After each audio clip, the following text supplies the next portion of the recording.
todos, muy buenas tardes, bienvenidos a un nuevo capítulo de Piensa tu Constitución, programa de la Fundación Piensa que tiene por propósito tratar de ofrecer una mirada local, una mirada regional al proceso constitucional, ofrecer para la discusión pública contenidos constitucionales, ser una suerte de punto de encuentro en la región donde personas que, pudiendo tener distintas visiones de justicia, nos sentemos a conversar y a dialogar respecto del proceso constitucional sin dividir al mundo entre buenos y malos, y también humildemente tratando de ofrecer a la opinión pública, a la ciudadanía de nuestra región, conversaciones interesantes para poder formarnos, para poder tener elementos de juicio para enfrentar de mejor modo el proceso constitucional. Yo soy Juan Pablo Rodríguez, director ejecutivo de la Fundación Piensa, abogado y profesor en la Facultad de Derecho de la Universidad Católica de Valparaíso, y este es Piensa tu Constitución, programa de la Fundación Piensa, primer think tank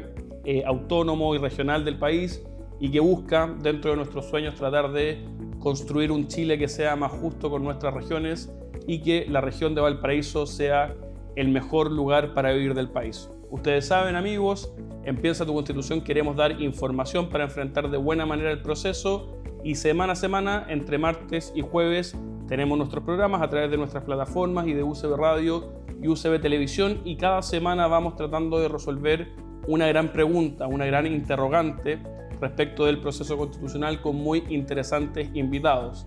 Ya abordamos la cuestión respecto de qué es una constitución y concluíamos que las constituciones por una parte organizan el poder y por otro lado reconocen y protegen nuestros derechos fundamentales.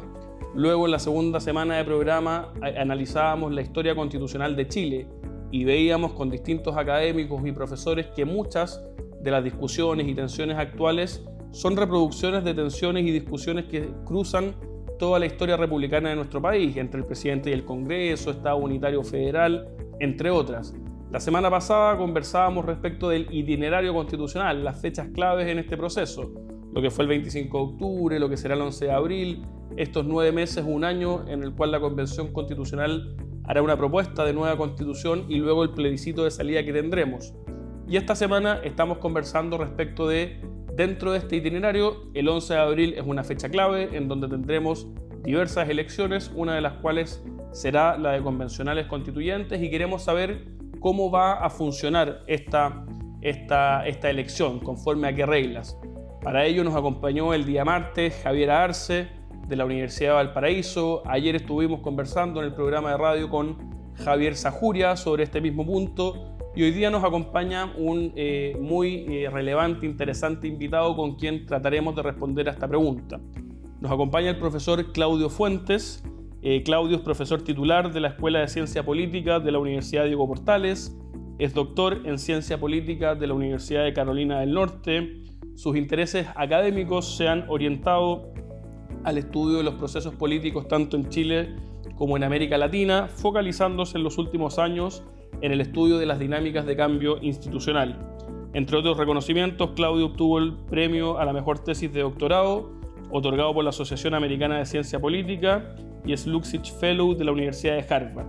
Claudio integró el Consejo Asesor Presidencial Anticorrupción el año 2015 y es investigador asociado del Centro de Estudios Interculturales e Indígenas, y además coordina el Laboratorio Constitucional en la Universidad Diego Portales, donde es académico. Claudio, muchas gracias por acompañarnos hoy día en este nuevo programa de Piensa tu Constitución. Hola, buenas, ¿qué tal? ¿Cómo estás? Muy bien, Claudio, muchas gracias. Acá en esta tarde, día jueves, impulsándonos un nuevo programa de Piensa tu Constitución. Claudio, le comentaba a la gente, la idea es poder tratar de conversar contigo relativamente en sencillo de cuáles son los principales elementos que van a regular la elección de convencionales. Se dice por ahí que esta es una elección de tipo, antes de entrar a los detalles, de tipo proporcional, ¿no? Y conversábamos la semana pasada, un poco las diferencias entre los sistemas mayoritarios y proporcionales. A ver si nos puedes contar un poquito, en términos teóricos, cuáles son estas diferencias y por qué nuestro país privilegió la utilización de un sistema de carácter proporcional. Bien, bueno, gracias por la oportunidad, y a ver si tratamos de explicar estas cosas que son un poquito complejas en lenguaje sencillo. En Chile, históricamente, el sistema proporcional ha sido preferido, esto es desde hace mucho tiempo, e incluso el sistema binominal es un tipo de sistema proporcional, es el menos proporcional de los sistemas proporcionales. Pero en general, ¿cuál es hay muchas familias, pero las dos grandes familias son, uno, un sistema mayoritario que lo podríamos resumir entre mayoría manda, es decir, en un distrito tú eliges a una persona que si obtiene el 50+1 gana, ¿ya? Y parece que intuitivamente eso es como normal, o sea, es como lo que deberíamos tener. Ese es el sistema mayoritario, por ejemplo, en Estados Unidos. En Estados Unidos hay distritos y en esos distritos el ganador se lleva todo, se llama. Es decir, el que obtiene el 50% de los votos gana. Y en el proporcional, en ese mismo distrito, lo que se hace es dividirlo para permitir que más asientos haya en ese distrito, para permitir que mayores tendencias políticas entren al sistema. Y ahí se produce la primera gran diferencia entre el mayoritario y el proporcional. En el sistema mayoritario, lógicamente te tienes que poner de acuerdo porque sabes que un 50+1 es muy difícil de alcanzar. Por lo tanto, tiende a favorecer a los grandes partidos o a las grandes agrupaciones.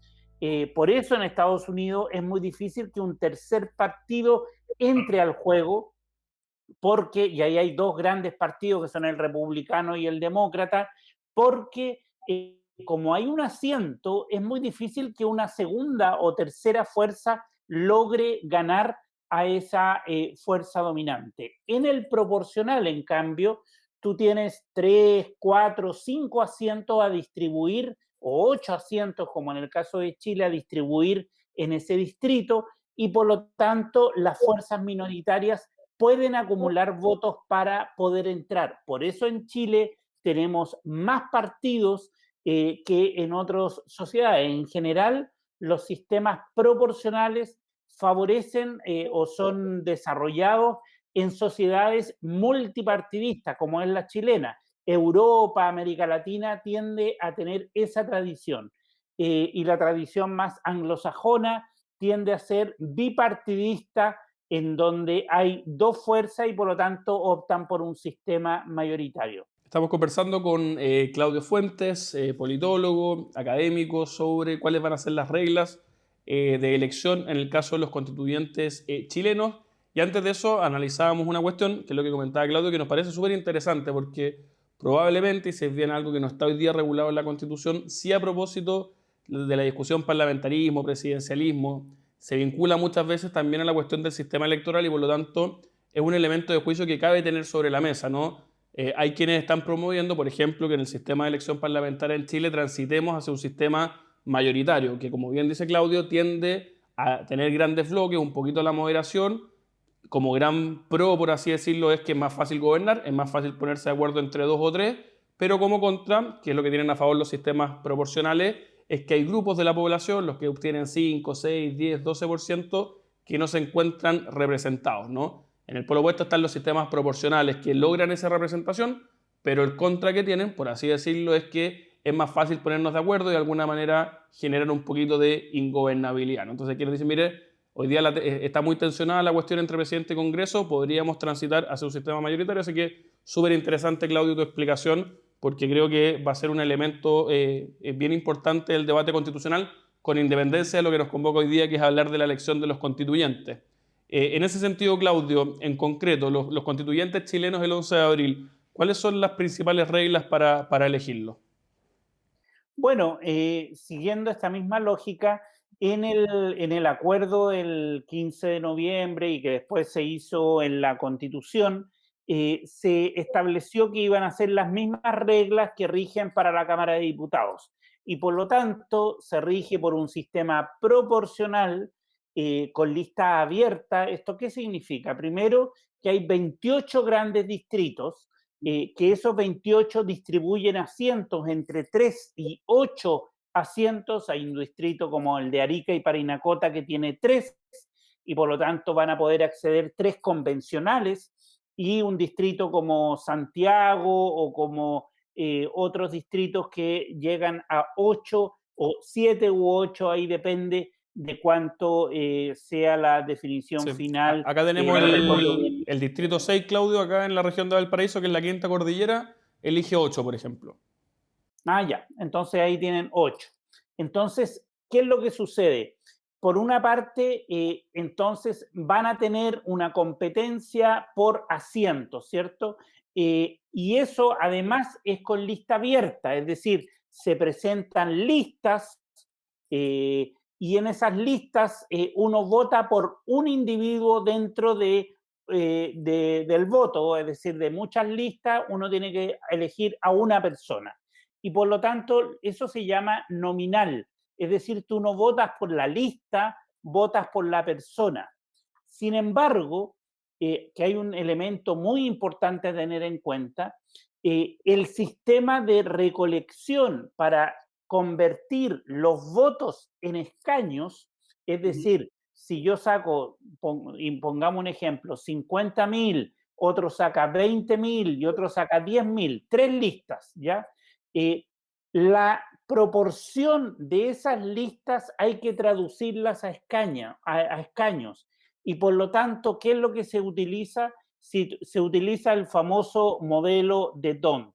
El modelo de D'Hondt es un modelo matemático. Es un señor que inventó un modelo para traducir esos votos en escaños. Eso es lo que hace simplemente el modelo. El modelo de D'Hondt no es el sistema proporcional. El modelo de D'Hondt es una fórmula matemática y que consiste en dividir esos votos que obtuviste por la cantidad de escaños. Es decir, esos 50.000 los divides por 1, por 2 y por 3 hasta llegar a los 3 escaños.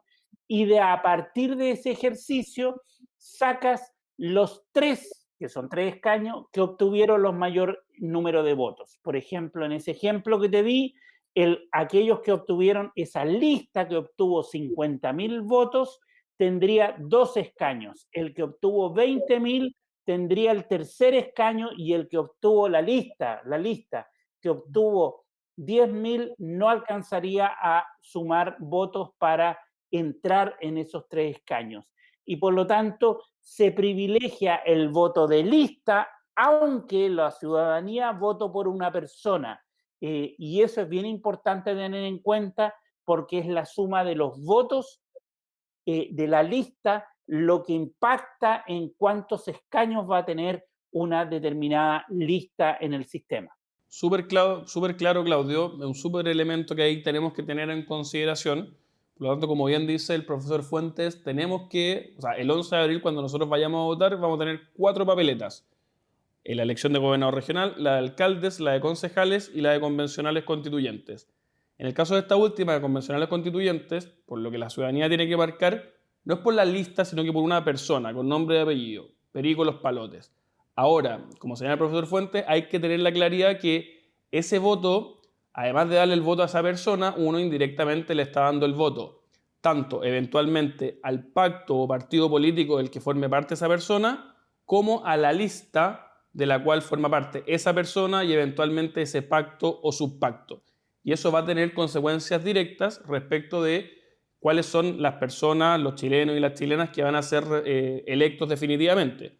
Como señala el profesor Fuentes, la primera cuestión que hay que analizar es cuál es el número total de votos que saca la lista, que puede estar conformada por varios partidos y a su vez por varios candidatos de esos distintos partidos. Ese número total de votos de la lista es el que va a determinar el número de escaños que le correspondan a esa lista. ¿Ah? Si lo entiendo bien, profesor. Y en segundo lugar, y le dejo esta pregunta, hay otro elemento, ¿no? Que es esto de los pactos, los subpactos, los partidos, ¿no? Como que se aplica de nuevo, ¿no? Este método D'Hondt para ver dentro de esos escaños cuánto le corresponden a cada partido, ¿no? ¿Algo así? Claro. Ahí entramos a otra parte que tiene que ver con cómo se conforman las listas. Y hay algunas innovaciones. En el sistema, cuando elegimos diputados y diputadas, las listas se conforman o por un partido o por un pacto de partidos, ¿cierto? Por ejemplo, Chile Vamos ahora acordó que RN, UDI, el Partido Republicano, Evópoli y el PRI van a ir juntos. La DC con el PPD, el PS y otros partidos también van a ir juntos. Esos son listas de pactos de partidos. Además, van a haber listas de independientes, que es una novedad, eso no existe en la Cámara de Diputados. Hay listas de independientes y además hay independientes individuales que también pueden presentarse. Entonces, cuando se suman los votos, se suma el voto de la lista completa y se dice ya, a esta lista le corresponden, por ejemplo, 3 asientos, ¿ya? Porque obtuvo la cantidad de votos necesarios para 3 asientos. Y de esa lista, si son 4 partidos, cada uno lleva, por ejemplo, 2 candidaturas, etcétera, y van sumando, depende a qué partido sacó, y por lo tanto es lo que tú dices del subpacto, que en el fondo se suma dentro de la lista los que sacan más votos y ahí se elige, por ejemplo, un RN o un UDI o un Evópoli que va a sacar. Y por eso se da este fenómeno de lo que se llama arrastre. ¿Por qué? Porque como son la lista la que domina y después el subpacto de los partidos los que dominan, muchas veces un candidato o una candidata puede, comillas, arrastrar a un compañero o compañera de lista. Eso es lo que pasó en la Araucanía, por ejemplo, con Felipe Kast en el Senado, que él sacó tantos votos que logró arrastrar o llevar a el Senado a la senadora Aravena, que sacó muy poquitos votos, como un 1 o 2%, y él sacó un 20 y tanto o 30%, y por lo tanto la suma de ese subpacto Evópoli logró obtener 2 asientos, y eso se da básicamente porque la idea detrás del sistema proporcional es que es la lista la que domina, y es un programa, esa es la idea. Normalmente en Europa se vota solo por la lista, no importan los nombres. ¿Por qué? Porque es el programa de la lista completa la que domina. Esa es como la lógica que está detrás del sistema proporcional. Estamos conversando con Claudio Fuentes sobre el sistema electoral a través del cual elegiremos a nuestros convencionales constituyentes acá en Piensa tu Constitución, programa de la Fundación Piensa. Yo soy Juan Pablo Rodríguez, director ejecutivo de la Fundación Piensa. Y profesor, ahí, de alguna manera quizá contraintuitivamente uno dice ya, si es que es el número total de votos de la lista el que va a determinar que ellos saquen más escaños, uno dirá, bueno, mire, todos los compañeros de lista van a ser muy amigos entre ellos para sacar la mayor cantidad de votos posible y sacar la mayor cantidad de escaños posible, pero pareciera ser que en la realidad de las cosas y dadas las reglas, los incentivos están puestos de alguna manera en que la competencia de los candidatos son los miembros de sus propios subpactos o pactos, ¿no? Y de alguna manera la dinámica electoral que se da, dado que compiten por ciertos nichos o grupos electorales que votan más o menos por personas de sus ideas o que suscriben esas listas, pareciera ser que compiten muchas veces más entre ellos que con las personas de las listas del frente, ¿o no? ¿O no es tan así? Sí, mira, ahí hay un par de elementos que es importante tener en cuenta. Cuando la lista se arma de independiente o de partido, etcétera, para la convención, por ejemplo, yo tengo 2 opciones. Una es que yo tenga una lista en donde la cabeza de la lista, la persona que encabeza la lista, es muy conocida, ¿ya?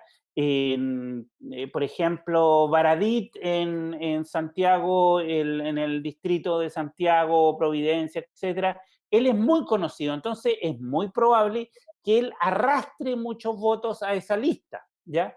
Y por lo tanto, los compañeros o compañeras de lista se suman y van sumando porque saben que él va a arrastrar mucha voto. Entonces, una opción de estrategia de la lista es pongo 1 o 2 personajes muy conocidos y me subo al carro en el fondo, ya con la opción y la alternativa de subir. Otra opción que es cuando no todos son tan conocidos y se divide en el territorio. de modo de capturar votos de distintas partes y tratar de sumar votos a la lista. Eso también se ha dado. En Arica, por ejemplo, en un distrito hay una candidata socialista que logró eso gracias no tanto a que ella era conocida, sino que a todos hicieron un buen trabajo territorial para sumar votos a la lista y lograr sacar un asiento al final, en este caso va a ser para la convención. Entonces, hay distintas modalidades. Disculpe que lo interrumpa, pero eso se ve de alguna manera exacerbado o hay más posibilidades de hacer eso luego del cambio del sistema binominal a la que tenemos actualmente, que uno de los elementos que tuvo es agrandar los distritos, ¿no? Los distritos que antes eran más chiquititos territorialmente, hoy día son más grandes y más inabarcables para una candidatura única, qué sé yo. Antes era acá Viña Concón y ahora es Viña Concón, Valparaíso, Santo Domingo, Casablanca, Isla de Pascua, en fin. Entonces, ahora estos territorios más grandes pareciera ser que estrategias de ese tipo encuentran mayor sentido. Totalmente, tú tienes razón. Efectivamente, de 60 distritos pasamos a 28, entonces los distritos crecieron mucho, abarcan muchas comunas, mucha población y por lo tanto, sobre todo en distritos, por ejemplo, Valparaíso, Viña, que seguramente es un distrito, no recuerdo, pero ese tipo de distrito en donde tiene varias poblaciones o grupos poblacionales en distintas ciudades, ayuda a distribuir la estrategia electoral para capturar más votos. Ahora, hay que agregar otro factor que seguramente hablaron con Javier Arce anteriormente, que tiene que ver con el fenómeno de la paridad, porque además de la definición de quienes obtuvieron más votos de la lista, luego de las candidaturas dentro de la lista, viene un sistema de equilibrio de género, en donde luego de sacar quién obtuvo más votos, se saca si hay hombres y mujeres en forma equilibrada. Por lo tanto, alguien que saca muchos votos, eventualmente tiene que darle el pase a su compañera de partido o de lista que no sacó tantos votos, pero por equilibrio de género tiene que cederle el cupo. Y por lo tanto, también se puede dar esa dinámica. Sobre las reglas de la paridad de género, ¿cómo opera la paridad tanto en las listas como cómo se va a corregir eventualmente el resultado? También sobre otra de las diferencias que tiene esta elección con la de diputados, cuál es la existencia de los denominados escaños reservados. Vamos a seguir conversando con el profesor Claudio Fuentes a la vuelta de esta breve pausa comercial, acá en Piensa tu Constitución, programa de la Fundación Piensa que busca aportar al debate constitucional desde la región de Valparaíso. Estamos esta semana conversando y respondiendo la pregunta de cómo vamos a elegir a los convencionales constituyentes el 11 de abril, para lo cual hoy día nos acompaña el profesor de la Universidad Diego Portales, Claudio Fuentes, que además de ser profesor de la Escuela de Ciencia Política, es doctor en Ciencia Política de la Universidad de Carolina del Norte. Comentábamos con el profesor Fuentes cuáles son las principales reglas para esta elección. Comentábamos que quizá la regla fundamental es que va a ser una elección que se realizará conforme a las mismas reglas de la elección de Cámara de Diputados, por lo tanto se utilizará un sistema proporcional y se utilizará para efectos de la determinación de los escaños lo que se conoce como el método D'Hondt. Esto, en resumidas cuentas, tiene que ver con que en cada uno de los distritos, habrá 28 en Chile, se elegirán de 3 a 8 constituyentes y cómo se van a distribuir esos constituyentes habrá que hacer varias operaciones. En primer lugar, sumar el número total de votos de cada una de las listas. Eso va a determinar, aplicado el método D'Hondt, que es dividir en el fondo el número total de votos por tantas veces como escaños se repartan en ese distrito, se va a determinar a cada lista cuántos escaños le corresponden. Luego de hacer eso, como las listas eventualmente están compuestas por 1, 2, 3, 4, 5 partidos, se hará exactamente el mismo ejercicio, pero respecto de los partidos, con los escaños que les corresponden a esas listas. Y por lo tanto tendremos una segunda operación que dirá, de este número total de escaños que le corresponden a la lista, bueno, ¿cuánto le corresponde ahora a cada uno de los partidos o pactos?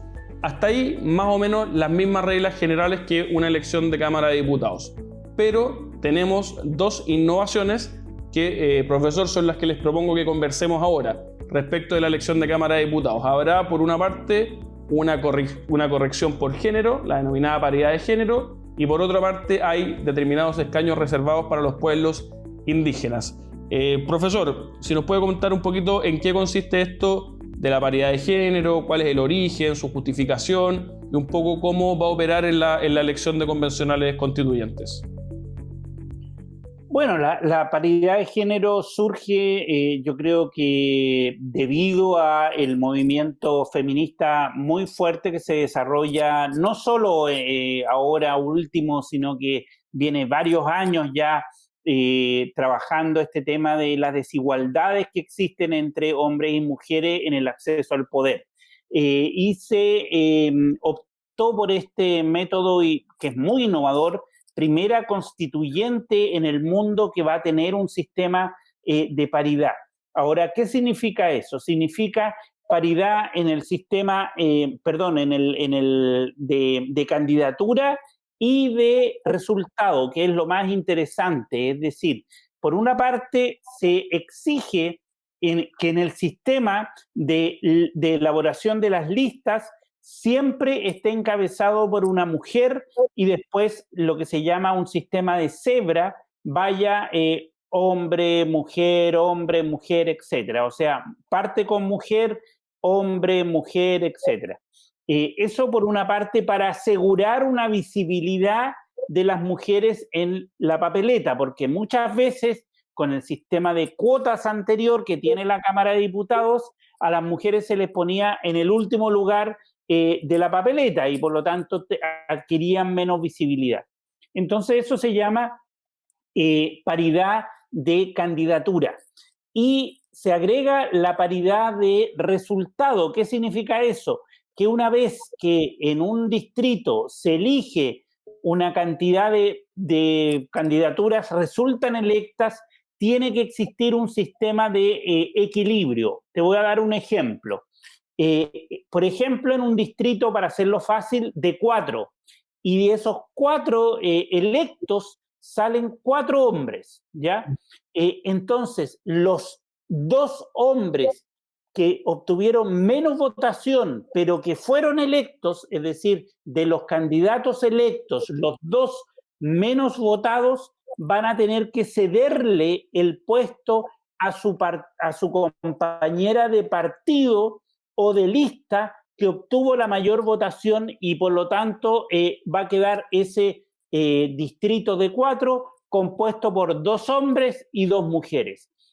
Si por ejemplo fuesen 4 mujeres las que salen electas, esas 2 mujeres que obtuvieron menor votación pero que resultaron electas tienen que hacer lo inverso para que 2 hombres la integran de modo que haya equilibrio de género en la convención. Eso es una innovación, va a resultar que no va a lograr un 50-50 porque la convención es impar, tiene 155, pero se va a acercar mucho a un equilibrio de 45-55 para cada género, depende cómo resulte la elección. Por lo tanto, esa es la primera innovación que hay en el sistema de la convención que no existía en la Cámara de Diputados. Súper interesante, profesor. Claro, y agregarle quizá eso que, claro, en el caso, o sea, está muy bueno porque yo creo que hay una confusión en el sentido que hay una primera afirmación que hacer que es que, por así decirlo, la corrección de paridad, el análisis se hace distrito a distrito, ¿no?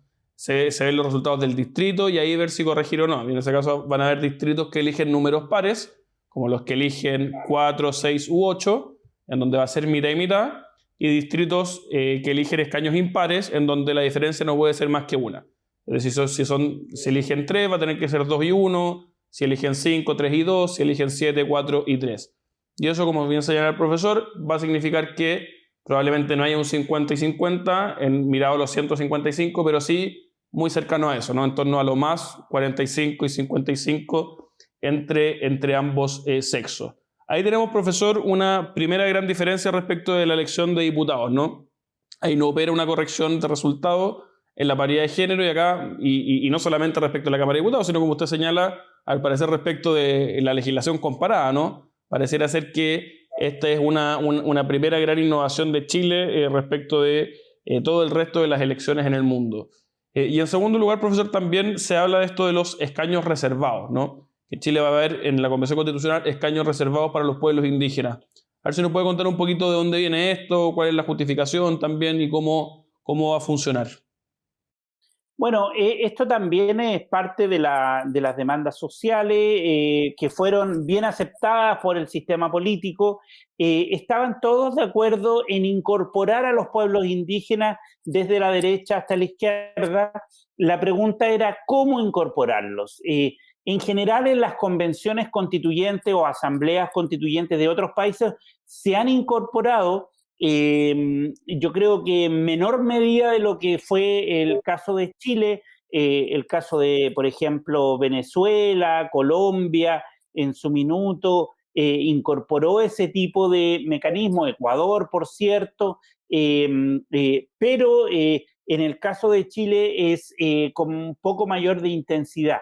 Ahora, tiene varias particularidades que hay que notar respecto de los escaños reservados. Primero, escaños reservados no significa designados, son electos, son personas indígenas que tienen que tener una acreditación indígena como candidaturas y que van a ser electos por población indígena. Eso es bien importante decirlo. Segundo, es un distrito nacional, es decir, no es que en cada distrito haya representación indígena, como dijimos 28, sino que es solo un distrito nacional. Por lo tanto, van a haber votos de cada uno de los pueblos. En tercer lugar, va a haber una representación efectiva de 17 escaños reservados, es decir, 138, llamémoslos chilenos, y 17 que son indígenas, ¿ya? Estos 17 se distribuyen 7 para el pueblo mapuche, que es mayoría en el caso de Chile, 2 para el pueblo aymara y 8 para el resto de los pueblos, que son 10 pueblos en total en el caso de Chile, ¿ya? Ahora, y ahí vienen cosas que son bien innovadoras. Uno, cuando tú vas a votar, tú como indígena, tú tienes primero que estar en un padrón indígena, ¿ya? Y ese padrón ya se construyó, el CERVEL ya tiene 1.200.000 personas que se autorreconocen como indígenas. Si tú eres indígena y quieres votar por indígenas, por estos escaños indígenas, tienes que buscar en el CERVEL y si no estás, tienes que acreditar tu calidad indígena. Entonces eso se puede hacer hasta el 25 de octubre. Y lo más interesante, y lo más interesante que yo creo que también encuentro es que cada una de las candidaturas de los pueblos indígenas van en pares, un hombre y una mujer. Se llama candidatura principal y alternativa, de modo que después opera una corrección también de paridad. Entonces, cuando tú vas a votar, votas por un par, no votas por un individuo, votas por una candidatura principal y si cuando se aplique la corrección, eventualmente podría ir la alternativa. Entonces, tú sabes por quién va a ser reemplazada si es que hay una corrección de paridad de género.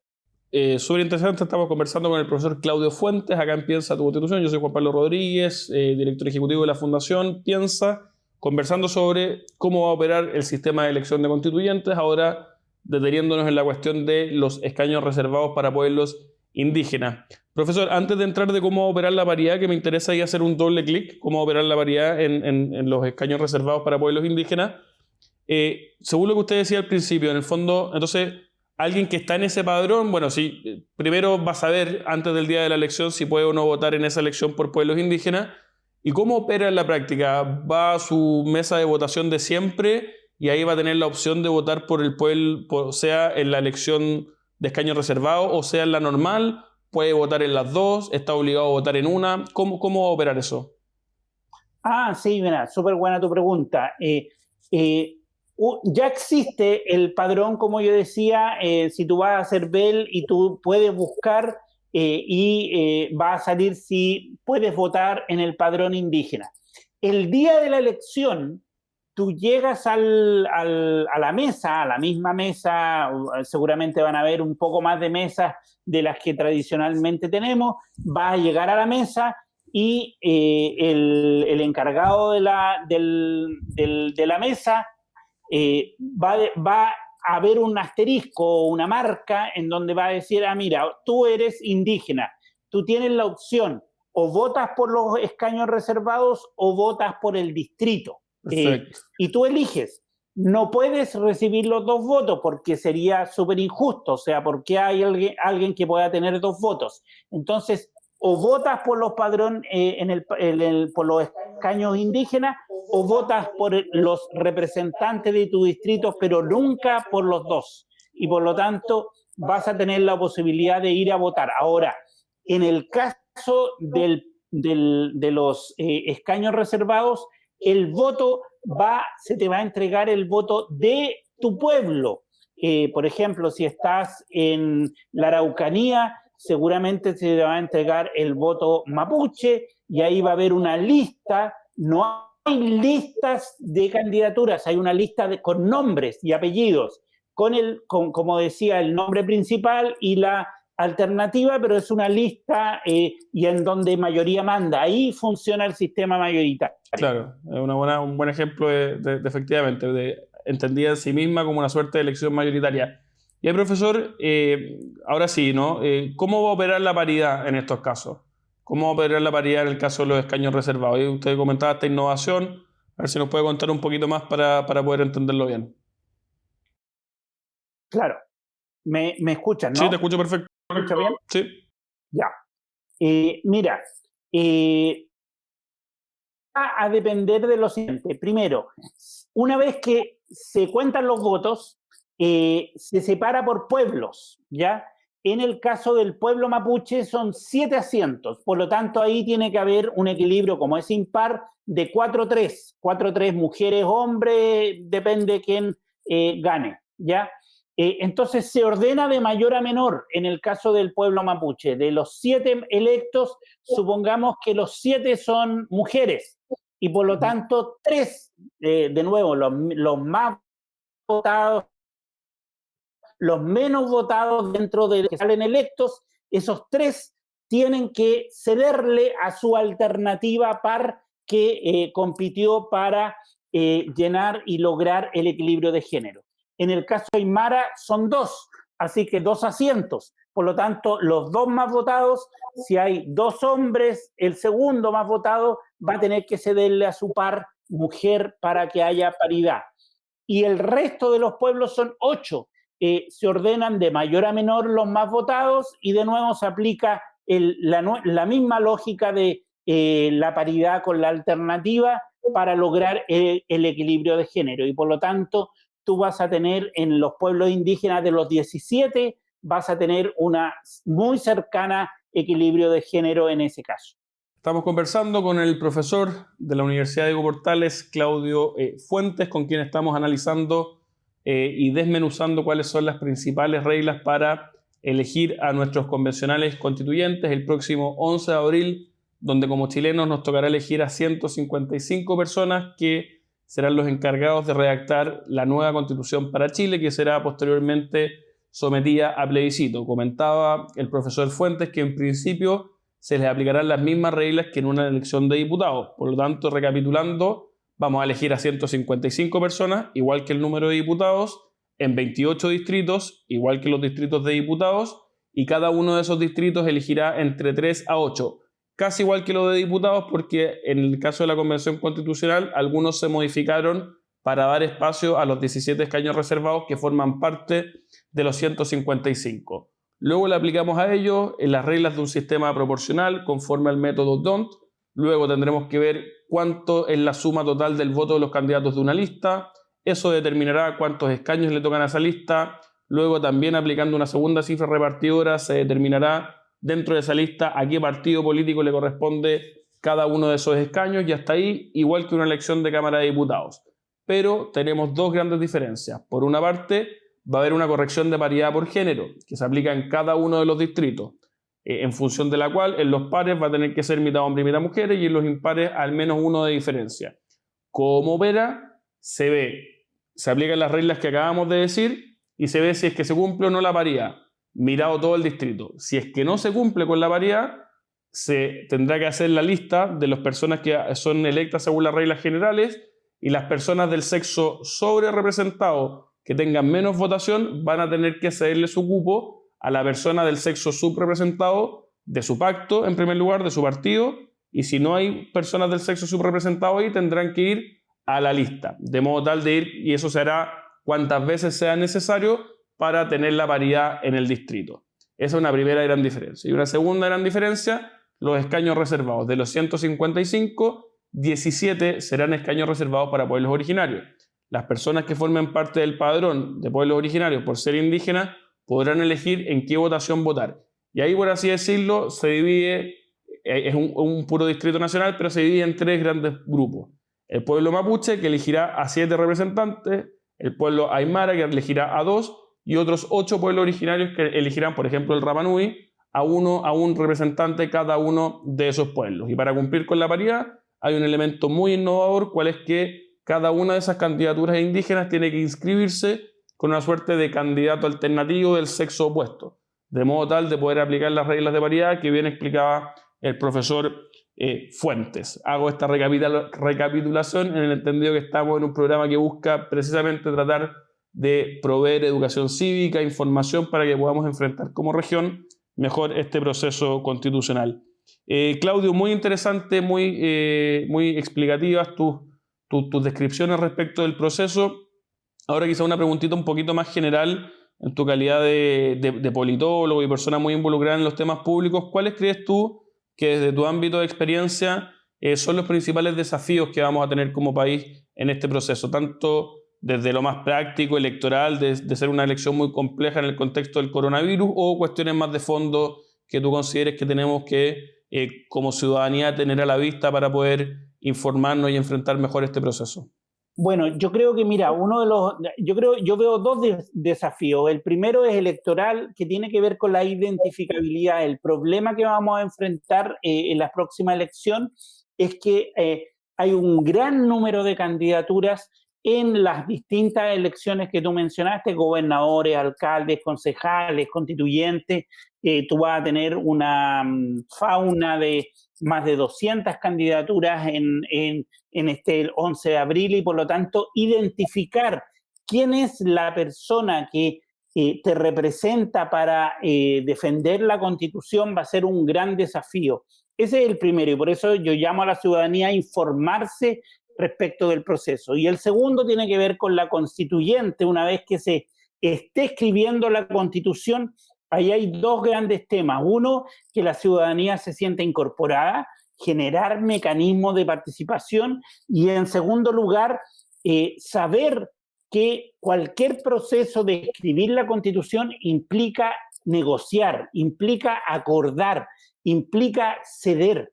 Y yo creo que estamos como están en una lógica de no ceder, de que yo tengo la razón, y el proceso político de escribir una Constitución es todo lo contrario, es aceptar vivir en la diferencia. Y eso también va a ser un desafío para los constituyentes particularmente, pero para la sociedad, que tiene que aceptar esta nueva Constitución.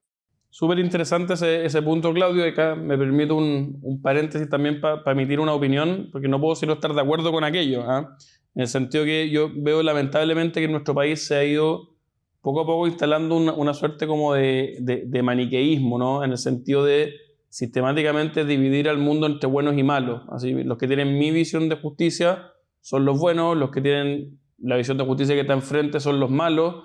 Y consecuentemente, si es que vamos, por así decirlo, en esa frecuencia al debate constitucional, tanto por la naturaleza propia de una constitución, que es un diseño más bien general que específico, como por las mismas reglas que nos dimos para redactarla, que es la famosa regla de los 2/3, pareciera ser que si vamos con esa frecuencia al debate constitucional, no vamos a sacar nada en limpio, ¿no? Y hay otro fenómeno que no sé si tú estás de acuerdo, Claudio, que yo veo con cierto temor o cierto riesgo en el proceso constitucional, que tiene que ver con que hoy es muy frecuente que la gente en política se mueva más por causas que por grandes visiones de sociedad.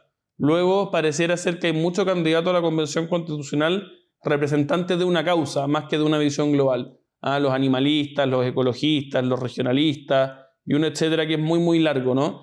yo como que veo los debates, veo lo que proponen y me da la impresión como que hay un riesgo de que la Convención Constitucional se transforme en una suerte de colección de identidades, ¿no? En el que cada cual ande buscando los 2/3 para su causita con independencia del resultado global. Y creo que si eso se materializa, vamos a terminar con una constitución inconexa, cada cual despreocupado de los temas relevantes y preocupado solo de lo suyo. No sé si tú lo ves de algún modo parecido o si tienes alguna opinión a ese respecto. No, totalmente de acuerdo. Uno de los grandes problemas es que, a diferencia de otros países que enfrentaron un proceso constituyente, acá no tenemos partidos, etcétera, pero no tenemos un movimiento social coordinado que tenga una plataforma y que llegue a esa convención con ciertos lineamientos. Eso hoy día no existe. Y por lo tanto, la tendencia que tú dices de la política de las causas es lo que va a dominar. Y es lamentable porque cada uno va a ir con lo suyo. Yo en el tema laboral, otro en el tema sindical, en el tema derechos humanos, en el tema educación, indígena, medio ambiente, mujeres, etcétera, y sin hablar, sin relacionarse. Y ese es un problema porque requiere esa integración. El capítulo de educación requiere pensar en el medio ambiente, requiere pensar en los pueblos indígenas, en la interculturalidad, y por lo tanto requiere una coherencia de modo de convivir en una diferencia, pero con cierta coherencia programática, y por lo tanto es un problema la fragmentación que vivimos, no solo política, sino también social.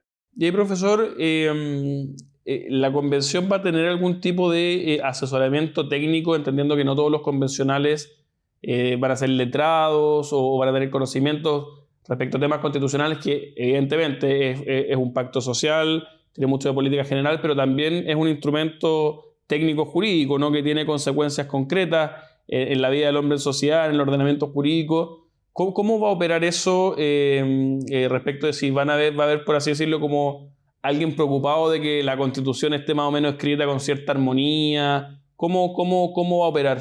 Si es que ya se sabe o se va a definir después en el reglamento. No, mira, hay una parte que ya la sabemos y que en el acuerdo constitucional se establece que luego de que el plenario se convoque, elige un presidente o presidenta y una vicepresidencia, y después se elige una secretaría técnica, que el plenario de la convención tiene que establecer una secretaría técnica, y de hecho ya hay presupuesto para que esa secretaría técnica funcione. Lo único que se dice es que tiene que tener competencia académica y profesional para asesorar a la convención. Eso ya está establecido. Ahora, adicionalmente, usualmente las convenciones, y eso va a quedar en el reglamento que lo define la convención tiene que definir un reglamento, y en ese reglamento usualmente la experiencia de otras convenciones, ¿qué es lo que te dicen? Que además de las comisiones temáticas de derecho, de gobierno, de temas de ética, etcétera, además de esas comisiones de trabajo, tenga que existir una comisión que se llama de coherencia o de redacción, y que ayude a armonizar, o comisión de armonización, que ayuda al final a armonizar y darle coherencia y sentido a la Constitución, porque artículo por artículo muchas veces quedan artículos incoherentes. Súper interesante, Claudio, profesor, sus explicaciones. Creo que nos sirven a todos nosotros para poder enfrentar de mejor modo este proceso y tener elementos para poder ir comprendiendo ya, no en lo general, sino que en los detalles, cómo va a funcionar esta cuestión tan importante que va a ser la Convención Constitucional en nuestro país. Profesor, antes de despedirlo y agradecerle, a mí siempre me gusta preguntarle a nuestros invitados para recomendarle también a nuestra audiencia, y dado sobre todo ahora que el COVID a veces nos hace o leer más o ver más series, a ver si tienen alguna serie, algún libro que esté leyendo que le parezca interesante recomendarnos. Oye, mira, me regalaron para Navidad un libro de un chileno, Alejandro Zambra, que se llama Poeta Chileno, excelente, muy divertido, pero también tiene una pluma muy, muy buena. Zambra ha tenido libros más bien cortos, breves, y esta es su primera incursión en una novela más contundente, y es el drama de un escritor que se siente poeta, pero que no escribe poemas tan buenos. Entonces es muy divertido y es muy, muy chileno, ¿eh? Tiene mucho de nuestra sociedad y de la coyuntura actual, y realmente lo recomiendo, muy entretenido. Recomendamos a Zambra entonces. Claudio Fuentes, profesor titular de la Escuela de Ciencia Política, doctor en Ciencia Política, destacado líder de opinión y politólogo. Muchas gracias por acompañarnos hoy día en este nuevo capítulo de Piensa tu Constitución, por el tiempo, la deferencia y por sus explicaciones tan claras, Claudio. Muchas gracias. Gracias a ustedes y los felicito por este espacio. Chao.